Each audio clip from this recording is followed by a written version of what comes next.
June 6, 1944. German. Soldiers guarding the roads of Normandy heard a sound. They'd never forget the whisper of wood and canvas as 13,000 American troops descended from the sky in silent gliders, landing entire battalions with jeeps and artillery behind their defensive lines. Within hours, the Germans realized their impenetrable Atlantic wall had been outflanked from above, and panic spread through their radio networks. They are everywhere. But what did those German commanders really think at that moment, when they realized the Americans had just rewritten the rules of warfare? Before we jump back in, tell us where you're tuning in from. And if this story touches you, make sure you're subscribed, because tomorrow, I've saved something extra special for you. In the spring of 1944, the German army controlled most of Europe. For 4 long years, their soldiers had marched across country after country, planting their flags on conquered land. From the beaches of France to the forests of Poland, German officers stood in stone buildings and looked at maps covered with their symbols. They had won so many battles that some of them believed they could never lose. Their leader told them they had built Festung Europa, which meant Fortress Europe. He said no enemy could break through their walls. Along the coast of France, German soldiers had spent 3 years building the Atlantic Wall. They poured concrete day after day, creating bunkers that could survive bombs. They planted millions of metal stakes on the beaches, sharp points aimed at the sky to rip apart any plane that tried to land. They buried mines in the sand, dug trenches deep into the cliffs, and aimed their biggest guns toward the sea. Every general knew the Allies would come from the water. That was how invasions worked. You sailed across the English Channel, you hit the beaches, and you fought your way forward, 1 bloody mile at a time. The Germans had prepared for exactly that kind of fight. Behind these coastal fortifications, life felt almost normal for the occupation forces. In small French towns 20 or 30 miles inland, German soldiers played cards in cafes and wrote letters home. They had been stationed there so long that they knew which baker made the best bread and which farmer would trade eggs for cigarettes. The officers lived in the finest houses, sleeping in beds that once belonged to French families who had fled or been forced out.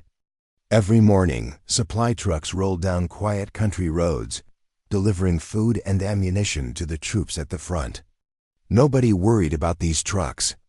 The roads behind the lines were safe. The enemy was far away, across the water, planning their attack on the beaches. Major Klaus Fischer commanded a small garrison in the village of Saint-Mir-Église, 7 miles from the coast. He was 42 years old, with gray starting to show in his dark hair. He had fought in the First War when he was just a boy, and now he fought in this one. Every evening, he walked through the village square, nodding to his men as they stood guard. The church bell rang at 6 o'clock, just like it always had, and the sound echoed off the stone buildings. Fischer had been in France for 2 years. He spoke a little French now. He knew the names of the streets. Sometimes he almost forgot this was enemy territory. The German high command had taught their officers that Americans were not serious soldiers. The propaganda newspapers showed cartoons of fat American troops eating chocolate and complaining about the heat. German training films said Americans only knew how to build cars and make movies. They had no discipline, no tradition, no warrior spirit. When officers gathered in their headquarters, they laughed about how the Americans would panic under fire. Some believed the stories. Others were not so sure. But even the skeptics agreed on one thing. Battles happened at the front lines. You fought the enemy where you could see him coming. You built your defenses and waited. War followed rules, and everyone knew what those rules were. On the night of June 5th, Fischer went to bed at midnight, like he always did. The spring air was cool and damp, and he could hear frogs singing in the marshes outside town. His men were on patrol, walking the same routes they walked every night. The radar stations along the coast were watching for ships. The guards on the beaches were watching the water. Everything was in its place. If the invasion came, they would see it coming from miles away. They would have time to call for reinforcements. The big guns would fire, the machine guns would rattle, and the enemy would die on the sand before they ever reached the bluffs. That was how it would happen. That was how it always happened. But Fisher did not know that across the English Channel, thousands of American soldiers were climbing into planes and gliders. He did not know that these men had trained for 2 years to do something no army had ever done before. He did not know that they were not planning to hit the beaches at all. As he slept in his comfortable bed, the American paratroopers were checking their parachutes one last time. The glider pilots were going over their flight plans. The officers were looking at maps of roads and bridges, memorizing every detail of the land around Sainte-Mère-Église. And in the dark English sky, hundreds of aircraft were starting their engines, preparing to cross the water, not to attack the beaches, but to fly right over them, just after midnight. Fisher woke to a sound he had never heard before.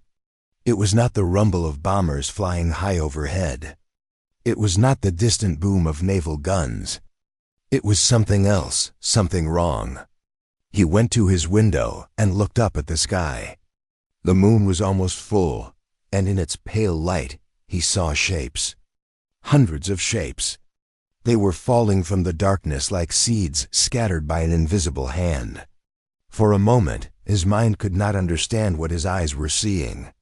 Then he realized parachutes. The sky was full of parachutes. And behind them, silent as ghosts, came the gliders. Dozens of them. Hundreds of them. Massive wooden birds with no engines, descending toward the fields and roads around his village. The Americans were not coming from the sea. They were coming from above. They were already here. They were landing behind him. Fisher grabbed his uniform and ran into the street.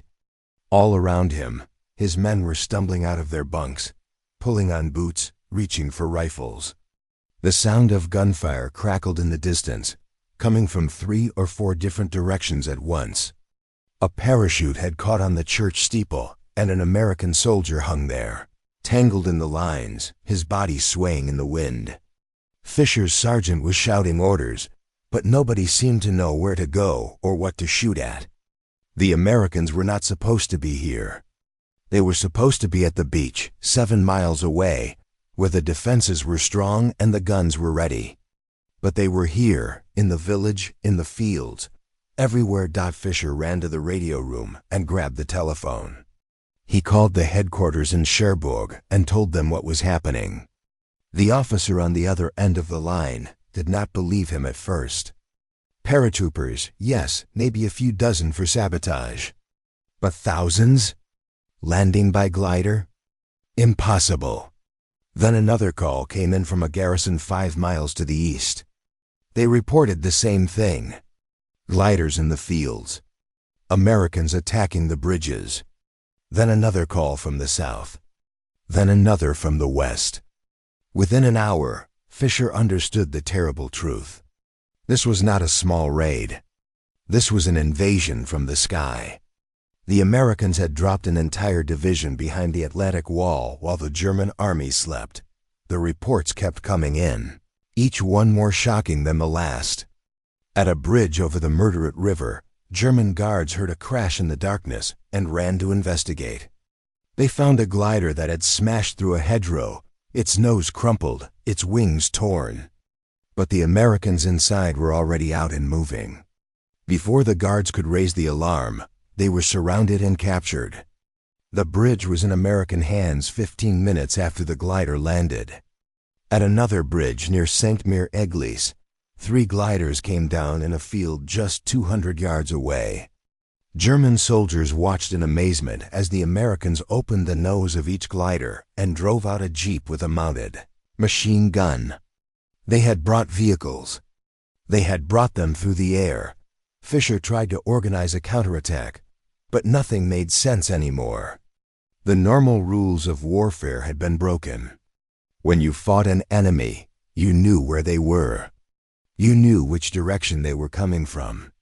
You could see the front line on a map. But now there was no front line.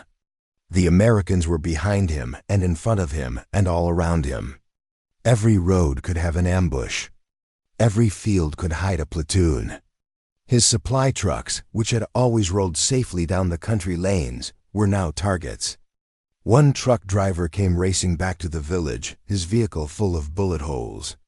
He said Americans had appeared out of nowhere at a crossroads and opened fire. The truck behind his had exploded. The driver said there must have been 50 soldiers there, maybe more, sitting in a ditch like they owned the road. As the sun came up on June 6th, Fisher climbed to the top of the church tower to see what was happening. What he saw made his blood run cold. In every direction, as far as he could see, there were gliders. Some had landed perfectly in open fields and sat there like huge wooden birds. Others had crashed into trees or stone walls and lay broken and twisted. But even the broken ones had done their job. The men inside had gotten out. In one field, Fisher counted 9 gliders in a row. Near each one, he could see American soldiers digging foxholes and setting up machine guns. They were not running around in confusion. They were organizing. They were building defenses. And they were doing it fast.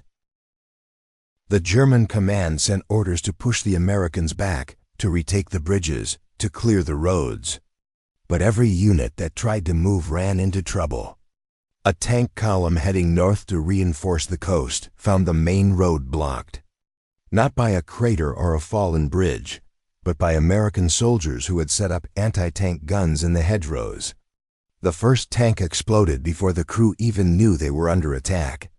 A company of infantry trying to march east stopped when they heard English voices in the woods ahead of them.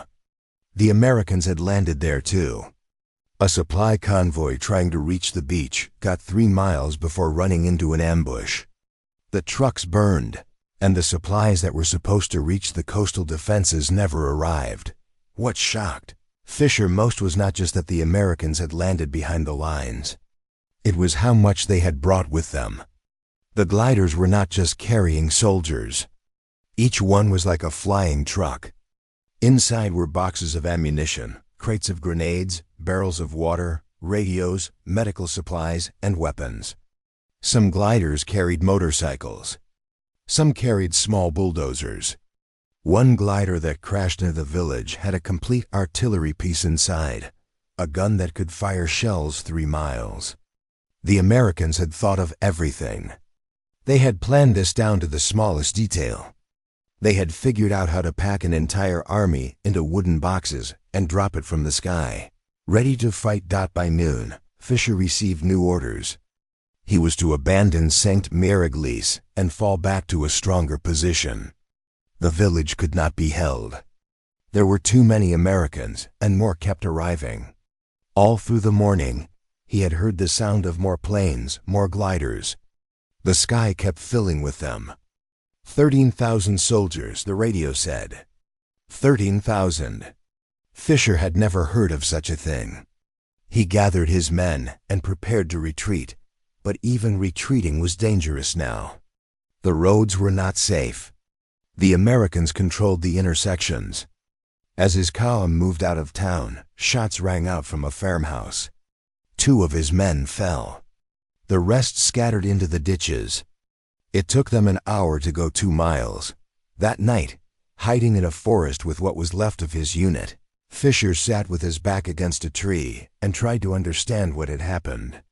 The Americans had done something impossible.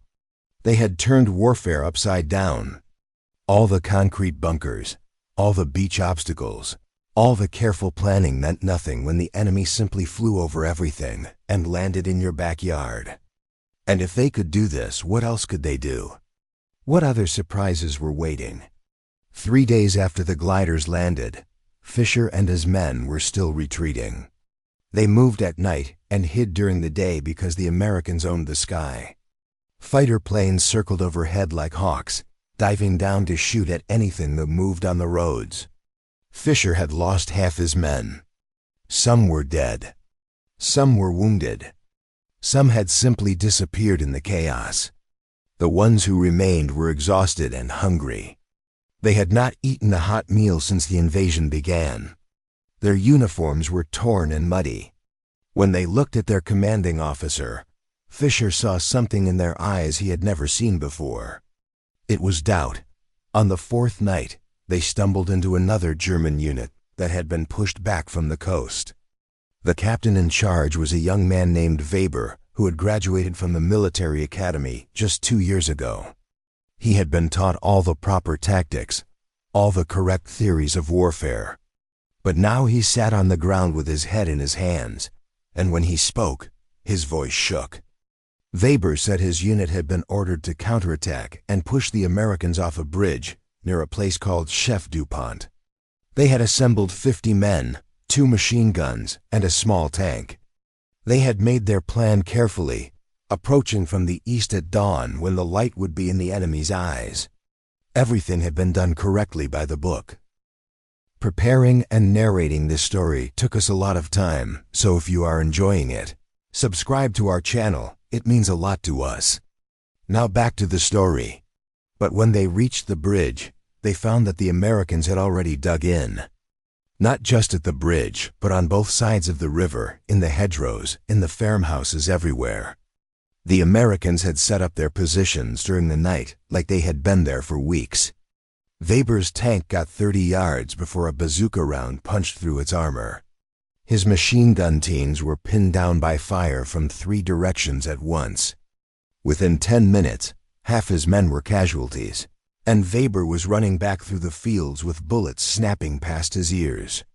He said the Americans fought like they had nothing to fear. They did not panic. They did not break. They just kept firing, calm and steady, like they were doing exactly what they had been trained to do. Fisher listened to this story and felt something crack inside his chest.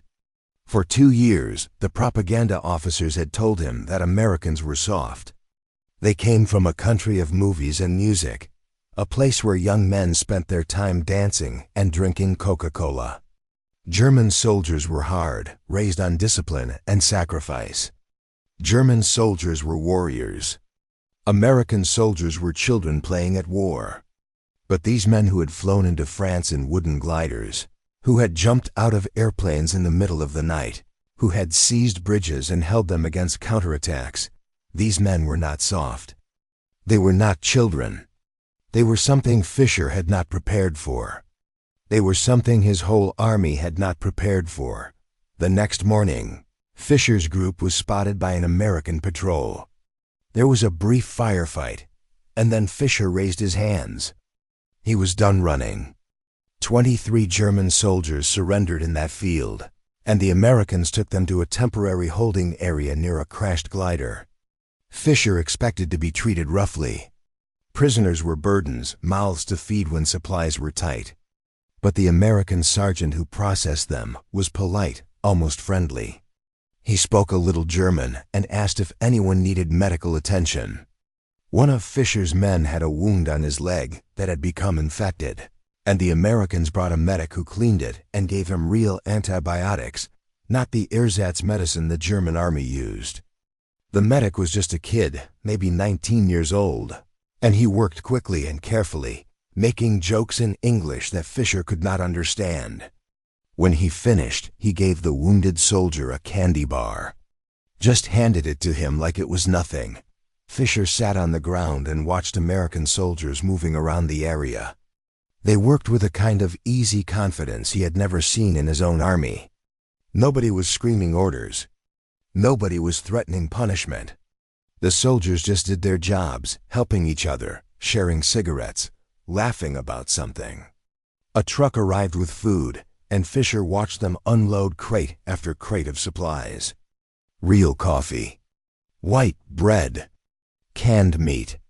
The truck itself looked new, the paint barely scratched.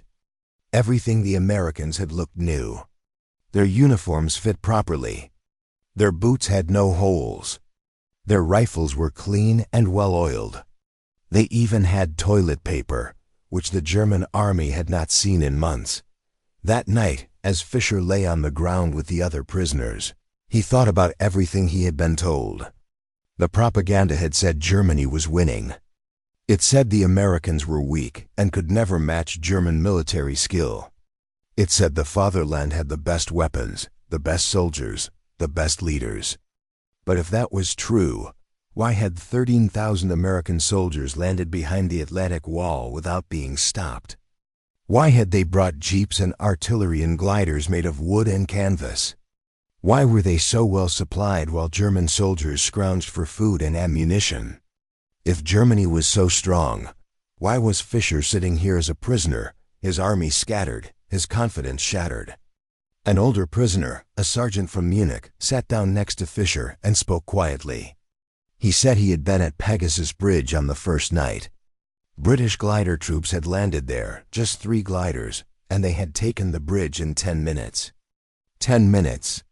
The German guards had not even had time to blow it up. The sergeant said he had fought in Russia, in North Africa, in France.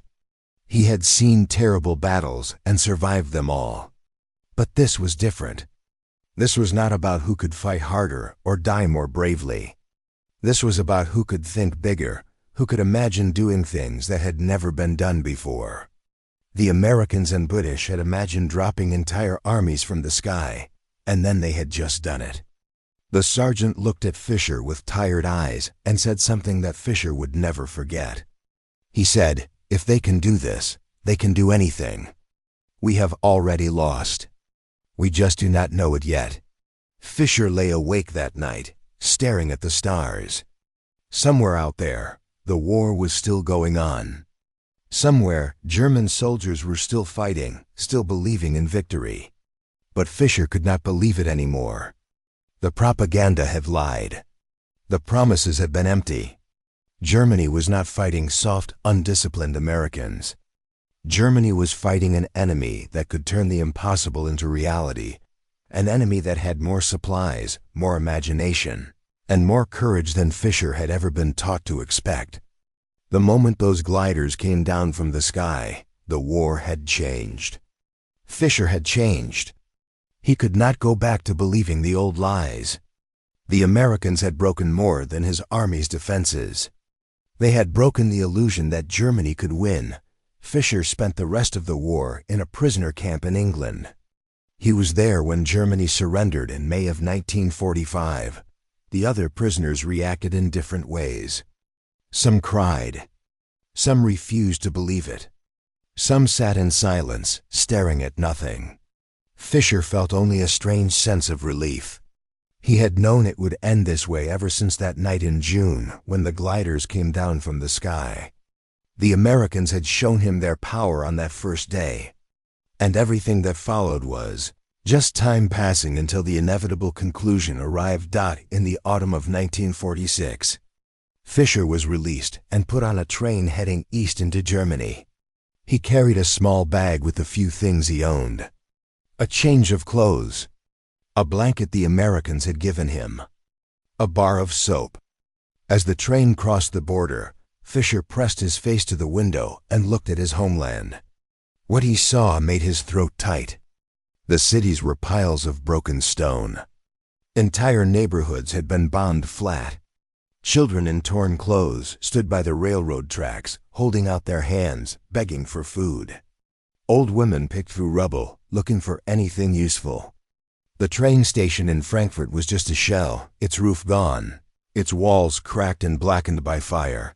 When Fischer finally reached his village near Stuttgart, he barely recognized it. His street was still there, but half the houses were damaged. His own home had lost its roof to a bombing raid in 1944. His wife had moved into the basement with their 2 daughters and lived there like mice hiding from hawks. When Fischer walked through the door, his wife cried and held him, but she felt like bones under her dress. She said they had not seen meat in 8 months. They ate soup made from potato peels and whatever weeds they could find. The girls, who had been small children when Fischer left, were now thin teenagers with dark circles under their eyes. They looked at their father like he was a stranger. That first night, Fischer sat at the table with his family and tried to eat the watery soup his wife had made. It was all she had. There was no bread. There was no butter. There was no coffee or sugar or milk. The electricity only worked a few hours each day. The windows had no glass, just boards nailed over the frames. Outside, Fisher could hear people arguing over firewood. Winter was coming, and there were not enough trees left to keep everyone warm.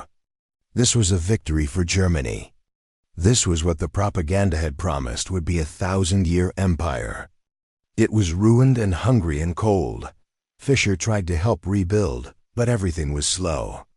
There were no supplies. The factories were destroyed. The roads were full of holes. The bridges were down. Every day was a struggle just to find enough food to survive. And every day, Fisher thought about what he had seen in that prisoner camp in England. He thought about the American trucks that arrived every morning, full of supplies.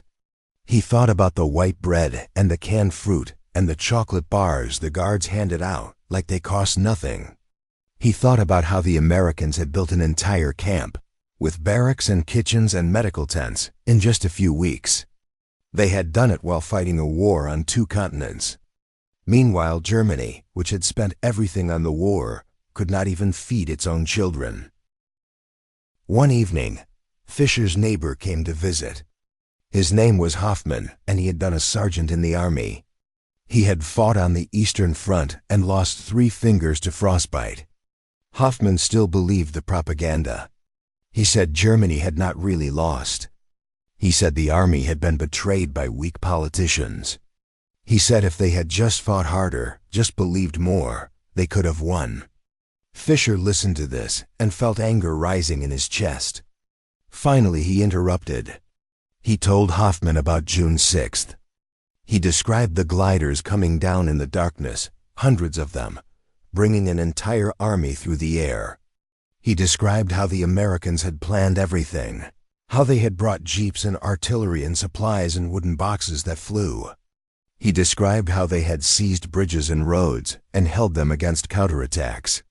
He described the confidence in the American soldiers, the endless supplies, the new equipment. Hoffman shook his head. He said Fisher had been tricked by propaganda. He said the Americans only won because they had more factories. Fisher stood up, his voice rising. He said it was not just factories. It was imagination. It was the courage to try something impossible. It was the ability to think beyond the old ways of fighting. The Germans had built concrete walls and waited for the enemy to come. The Americans had built gliders and flown over the walls. That was the difference. That was why Germany lost. Not because of betrayal. Not because of politics. Because the other side thought bigger and worked smarter and never stopped believing they could do the impossible. Hoffman left angry, and Fisher sat down, exhausted. His wife put her hand on his shoulder and asked him what he had really learned in the war. Fisher was quiet for a long time. Then he said he had learned that his leaders had lied. They had told him Germany was strong and everyone else was weak. They had told him the enemy was afraid. They had told him victory was certain. But when 13,000 American soldiers landed behind the Atlantic Wall in gliders made of wood, Fisher had learned the truth. Strength was not about how loud you shouted or how much you hated your enemies. Strength was about what you could build, what you could create, what you could imagine. The Americans had imagined dropping an army from the sky, and they had done it. Germany had imagined conquering the world, and it lay in ruins. Years later, after Fisher had rebuilt his house and his daughters had grown and married, a young student came to interview him for a history project. The student asked Fisher what moment in the war he remembered most clearly. Fisher did not hesitate. He described that night in June when he looked up and saw the sky full of gliders. He said it was the moment he knew Germany would lose, even though the war went on for another 11 months. The student asked why that moment mattered so much. Fisher thought carefully before answering. He said that in war, the side that wins is not always the side that fights the hardest. Sometimes it is the side that imagines the most. The Americans had imagined a new kind of warfare, and then they had made it real. That took more than courage. It took creativity and planning, and the belief that impossible things could become possible. Fisher said he carried that lesson with him every day. When people told him something could not be done, he remembered those gliders coming down in the darkness, and he asked himself if he was thinking big enough. The Americans had taught him that in one shocking night when they landed 13,000 soldiers behind enemy lines and changed warfare forever. That was the real lesson of D-Day, Fisher said. Not that one side beat the other, but that imagination and courage together could accomplish anything. Fisher lived to be an old man. In the 1970s, when he was in his 70s, he would sit in his garden on summer evenings and watch the planes flying overhead. They were passenger jets now, taking tourists on vacation, carrying businessmen to meetings. But every time Fisher saw one, he thought about those gliders. The memory never left him. It stayed sharp and clear, like it had happened yesterday instead of 30 years ago. His grandson, a boy named Thomas, loved to hear stories about the war. Thomas was 12 years old and studied history in school. One afternoon, he asked his grandfather to explain how Germany had lost. The teacher said it was because Germany ran out of soldiers and supplies. They said the Allies had more tanks and more planes. But Thomas wanted to know what his grandfather thought, because his grandfather had been there. He had seen it with his own eyes. Fisher took his grandson to the attic and pulled out an old wooden box. Inside was a photograph that an American soldier had given him in the prison camp. It showed a field full of gliders, dozens of them, stretching into the distance. Some were broken. Some were perfect. All of them had done their job. Fisher handed the photograph to Thomas and told him to look carefully. He said this was how Germany lost. Not in some big battle with thousands of tanks. Not in a moment of betrayal or bad luck. Germany lost because the Americans could imagine doing this, and then actually do it. Thomas studied the photograph and asked how flying soldiers in wooden boxes could win a war. Fisher smiled and sat down. He explained that the gliders themselves did not win the war. What won the war was the mind that thought of using gliders. Someone in America had looked at the problem of getting soldiers behind enemy lines and refused to accept that it was impossible. They had asked, what if we could fly them there? What if we could land entire companies with all their equipment in one place at one time? What if we stopped thinking about war the old way and invented a new way? That kind of thinking, Fisher said, was more powerful than any weapon. Fisher told his grandson that after the war, Germany had to rebuild everything. And the people who rebuilt it best were the ones who learned that lesson. They stopped saying things could not be done. They stopped following the old rules just because they were old. They started asking what if and why not. They became engineers and inventors and businessmen who created new things. Germany rose from the ruins because people learned to imagine bigger, just like the Americans had imagined those gliders. Thomas asked if his grandfather was angry at the Americans for winning. Fisher shook his head.